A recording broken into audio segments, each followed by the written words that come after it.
Bismillahirrahmanirrahim. Qala mu'allif rahimahumullah ta'ala wa nafa'ana bihi wa bi ulumihi fid dharain. Jadi ini masalah pembahasan kitab Faraidul Bahiyah yang membahas masalah sebenarnya niat itu termasuk rukun atau syarat.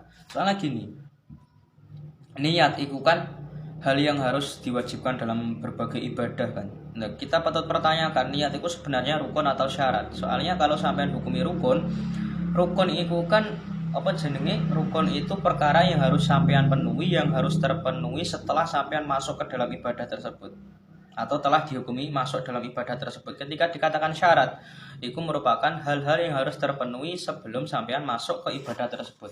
Saya bacakan kaidahnya. Bismillahirrahmanirrahim. Wakhtalafulan persulayan hal hiya ana ta utawi niat iku rukun au ta'udda utawa den wilang-wilang apa niat den wilang-wilang syaratan ing dados syarat.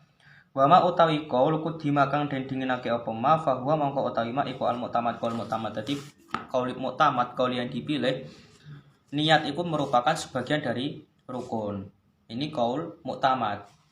Sehingga ada pendapat lain yang mengatakan kalau niat itu syarat. Tapi nanti lumayan ribet ketika sama menghukumi niat itu sebagai syarat. Soalnya gini saya bacakan. Qauluhu ruknun li annahu iku ma dakhala fil mahiyati wa hiya iku dakhilatun fil mahiyati shalah. Masalan wa kaunuha la tanwili tasalsuli. Jadi kenapa kok niat itu menurut kaul yang kuat atau kaul mu'tamad itu dihukumi sebagai niat? Atau niat itu kenapa kok dihukumi sebagai sebagian dari rukun ya? Dan alasannya cukup masuk akal karena sampeyan itu ketika menjadikan niat sebagian dari rukun, itu ya beres, nggak ada tasalsul, nggak ada saling merantai-rantai kembali. Jadi gambarannya ginilah, ketika sampean ingin melakukan sholat, itu sampean kan diharuskan melakukan niat terlebih dahulu.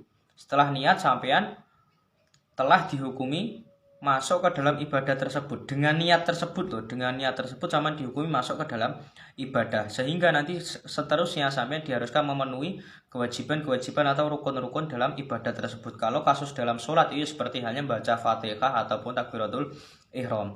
Ketika niat itu distatuskan sebagai syarat nanti lumayan ribet. Gini, soalnya nanti kalau niat itu sampean jadikan sebagai syarat, maka sampean akan diwajibkan atau membutuh pada niatul ukhra, niat yang lain. Tak beri gambaran betapa ribetnya ketika sampean menstatuskan niat itu sebagai syarat. Ketika sampean ingin melakukan sholat, maka sampean diharuskan untuk melakukan niat yang lain. Niat yang lain apa? Niat untuk melakukan sholat. Ribet gak? Ribet kan? Ribet jelas sih. Jadi niat itu yang menurut kaul mu'tamad termasuk dari rukun. Ketika distatuskan sebagai syarat ribet kang tenan tak omong ribet. Ketika sampean mau melakukan sholat sampean harus melakukan niat.